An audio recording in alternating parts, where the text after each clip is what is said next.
আসসালামু আলাইকুম। গ্রুপ এতে টি-টোয়েন্টি সুপার 8 এর গ্রুপ এতে কিন্তু গ্রুপ এ গ্রুপটা জমে উঠেছে।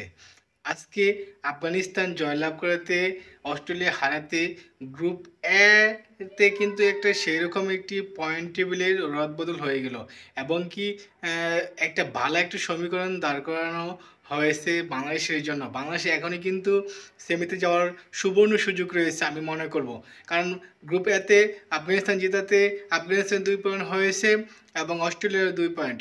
যদি অস্ট্রেলিয়া ভারতের সাথে তাদের আগামী ম্যাচে যদি হেরে যায় এবং কি ভারত জিতে যায়, তাহলে অস্ট্রেলিয়ার পয়েন্ট কিন্তু 2 থাকবে। পক্ষান্তরে বাংলাদেশ ভার্সেস আফগানিস্তান ম্যাচে যদি আফগানিস্তান হেরে যায়, বাংলাদেশ জিতে যায়, তা বাংলাদেশের পয়েন্ট কিন্তু 2 হবে। পক্ষান্তরে অন্য 3টি দল অস্ট্রেলিয়া, বাংলাদেশ, আফগানিস্তান পয়েন্ট হবে 2 করে, অর্থাৎ তখন নেট রানের হিসাব করা হবে।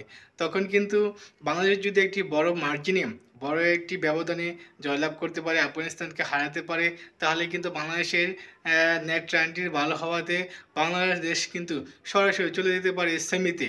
পক্ষান্তরে আফগানিস্তান যদি জয়লাভ করে, তাহলে সহজে আফগানিস্তান সেমিতে চলে যাবে।